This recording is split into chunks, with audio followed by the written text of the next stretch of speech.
court, I think, should be sensitive to the public's expectation that it should do its job in disposing the case as soon as it can. The only question is very simple, Mr. Speaker. The litigant is at the mercy of the court.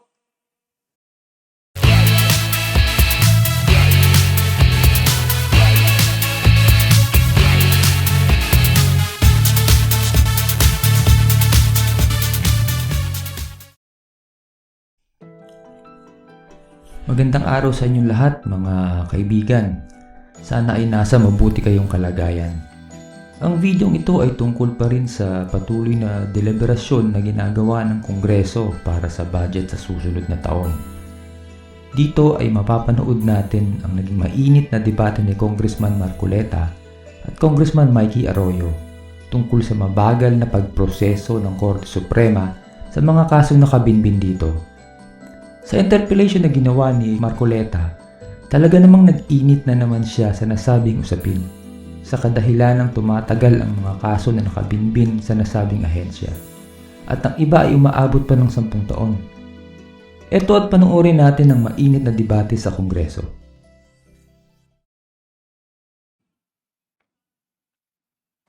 Maraming salamat po, Mr. Chair, Mr. Speaker, Mr. Sponsor.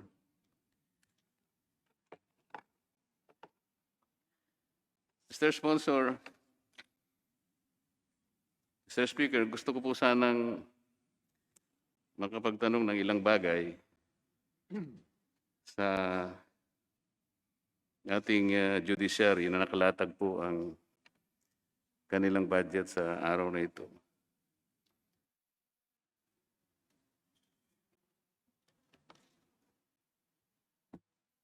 Kapag ka po ang isang kaso, halimbawa po isang petisyon na na-file sa Korte Suprema, lumampas po ng 2 taon, hindi pa po nare-resolve.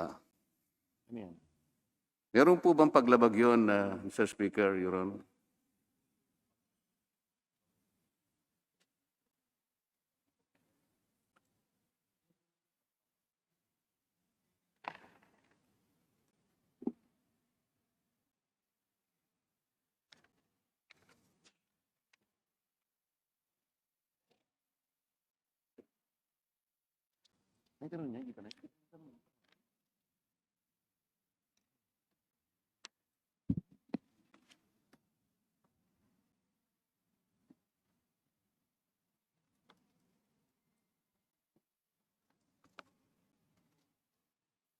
Ano po yung tanong natin niyo na po?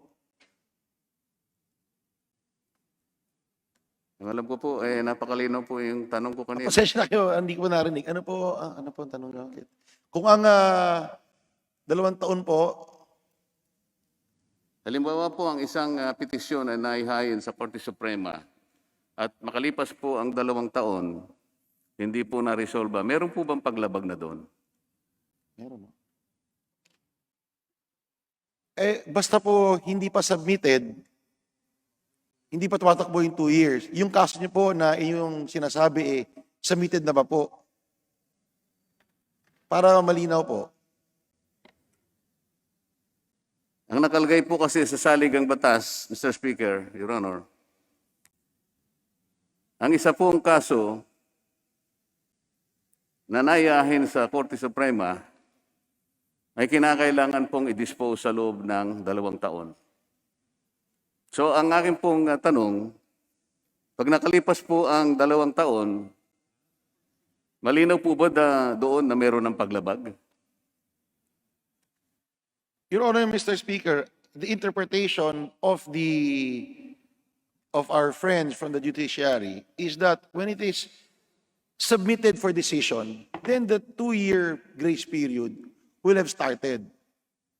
Nakalagay nga po doon gano'n, Mr. Speaker, Your Honor. Opo. Kaya ang tanong ko po sa inyo, kung yung kaso pong inyong halimbawa, submitted na for decision. Kasi doon po mag-uupisa yung 2 years. Totoo po yun. a case submitted for decision, the Supreme Court has 2 years within which to dispose the case.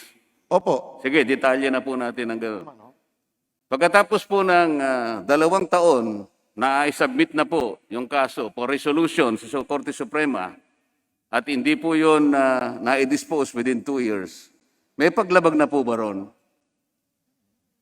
Kung nasabit na nga po for decision, may paglabag talaga po. Sa ating kasamang Deputy Speaker, meron ba tayong specific case na nais pag-usapan? So at least our situation is more detailed. Kahit na po walang specific case, Mr. Speaker, kasi marami po akong may bibigay sa inyong kaso, hindi lamang po 2 taon. May umabot pa po na 10 taon kung gusto po ninyong ibigay natin ang listahan. So ang tinatanong lamang po natin dito, kapag ang isang kaso which is submitted for decision, nakalagay naman po sa ating saligang batas na 2 taon lamang ang hinihingi na panahon within which to resolve them, at kayo na po ang nagsabi na may paglabag na pagka lumampas sa 10 taon. Ngayon, humihingi po kayo ng specific case. Halimbawa po, Mr. Speaker, Your Honor, yung kaso po ng GR number 227-282-87, ito po ay na-file pa noong October 14, 2016. 4 na taon na po ang nakararaan. Naliwanag po ba na may paglabag na dito, Mr. Speaker, Your Honor? Mr. Speaker, Your Honor, ang pinag-usapan po 2 years, pag-submitted na po for decision. Hindi po yung pag-file ng kaso. Siyempre may pleadings po yan, may kanya-kanya argumento. Ngayon po, pag sinabi na okay, the case is submitted for decision, dan po umaandar ang 2 taon, Your Honor, Mr. Speaker. Alam po ninyo, Mr. Speaker, palagi na lamang pong ganon ang katwiran. Sino po bang maglalagay sa posisyon para ang isang kaso will be submitted for decision? Hindi po ba sila? Yung pagpapile po ng last pleading, yun po ang panahon kung paano ikakategorize ang isang kaso na submitted for decision. Wala na pong ibang gagawin . Wala na pong ibang papel na hihintayin ng Korte Suprema. Mula po dun sa pagkakasubmit ng huling pleading, yun na po yun . Kung ito po ay naisubmit October 14, 2016, wala naman pong hininging iba pang mga pleadings. 2020 na po ito, maliwanag na 4 na taon ang nakararaan. Jadi may paglabag na po yun. Saligang batas po ang nagsasabi niyan .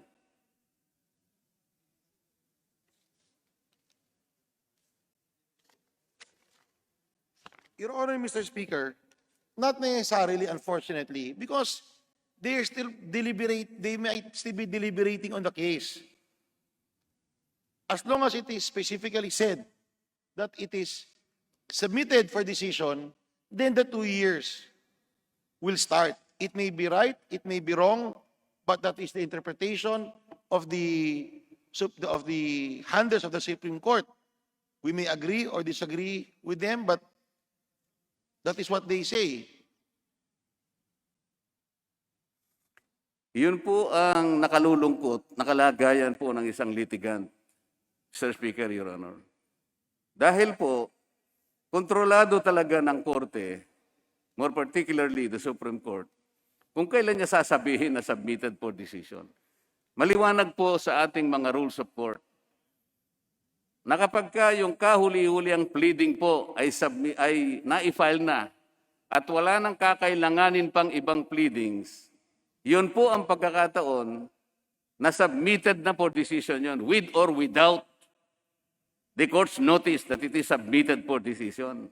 Kasi the litigant is at the complete mercy of the Supreme Court. So kung sasabihin niya, hindi pa po naman submitted yan, sino po ba ang maglalagay sa kalagayan na submitted for decision kung hindi sila rin. So, kaawa-awa po ang litigante, maghihintay siya. Lalong-lalo na po kung ang pinag-uusapan dito ay kalayaan ng isang litigant. Sa makatwid, kung hindi pa submitted for decision, sila naman ang maglalagay doon kung kailan submitted, inabot ng 15 taon, wala pang pagkukulang doon. Yun po yung aking gustong hanapan sana ng kasagutan. Your Honor, Mr. Speaker, kung gano'n nga po, sadya po nakakalungkot yun. Kaya nga po, may magaling na abogado who can pressure, who can make things happen by, probably through their litigation, that the Supreme Court is forced to submit that for decision as soon as possible.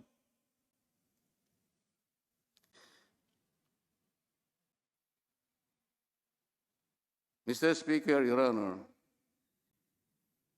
kahit na po hindi magsasubmit ng motion ang isang litigant, katungkulan po ng Korte na i-resolve po yun sapagkat constitutional po ang provision. Ang sabi po ng saligang batas, every case submitted for decision must be disposed within the period of 2 years. Ngayon, kung umamin na po sila na lumampas na sa 2 years, hindi naman nila ginagalaw, okay na po yung sagot ninyo, Mr. Speaker, Your Honor, na mayroong paglabag doon.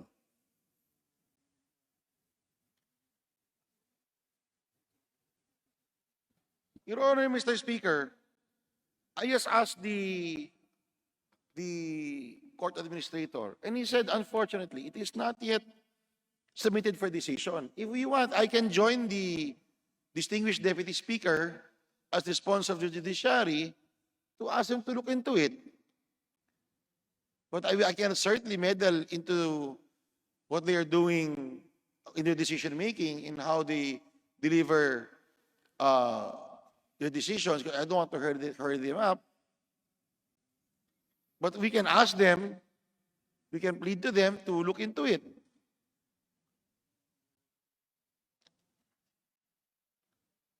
What does it take for the court to submit it for decision? It was filed October 2016. What does it take for the court to submit it for decision? As far as this representation is concerned, no other pleadings were required.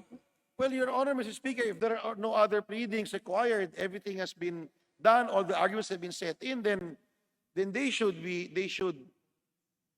take it upon themselves to submit it for decision. That is precisely the reason why I am asking this, Mr. Speaker. What does it take for the court to submit it or to have it submitted for decision much earlier? Mr. Speaker, I can only guess that they are doing their job as well as they can. I can only guess that probably they are undermanned. I can only guess that their budget is too small. That's why they're asking us to give them back the 55.88 billion instead of just 43.54 billion.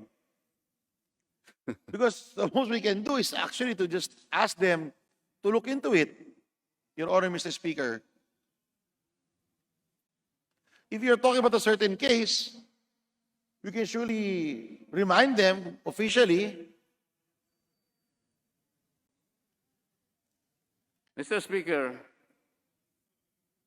I think we need to explain.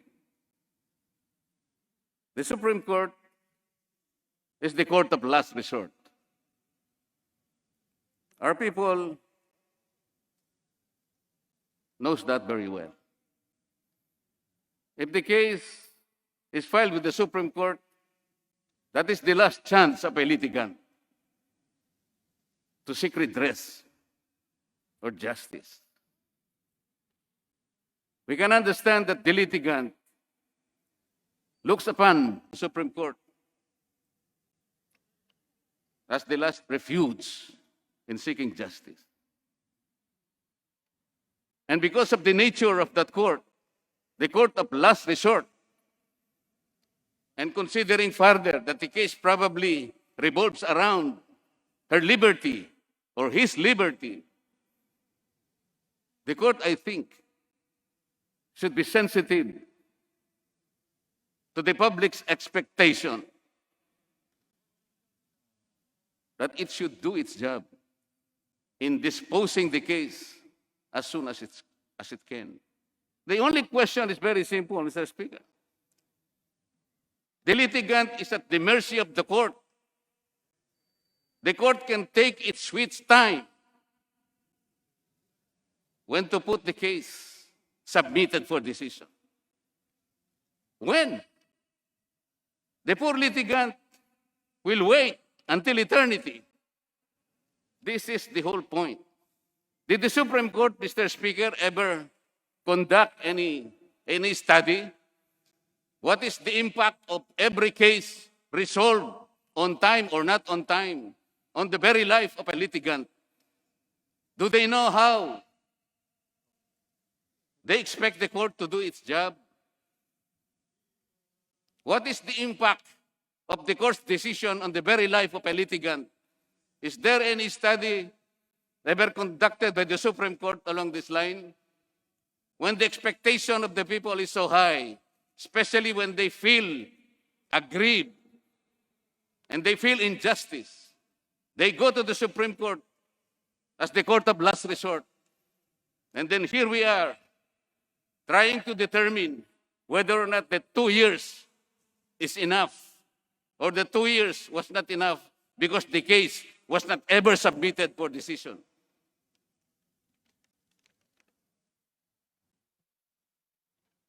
I will not belabor that point, Mr. Speaker. I will go to another point. Anyway, Mr. Speaker, please allow me to answer.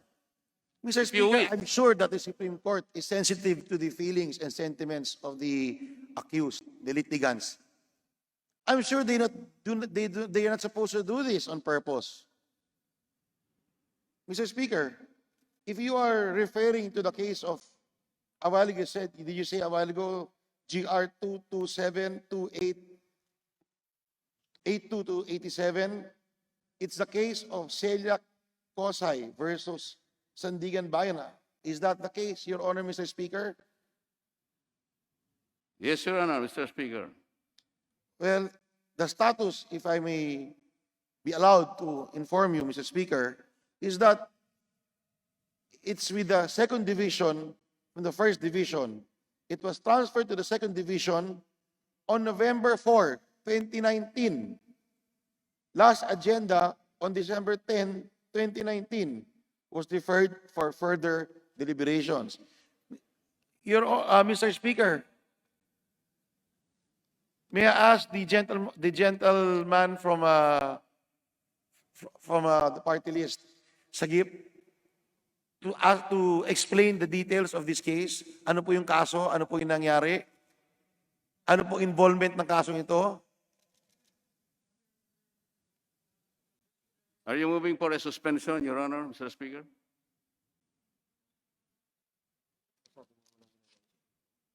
Mr. Speaker, I move to suspend for a few minutes. Session suspended.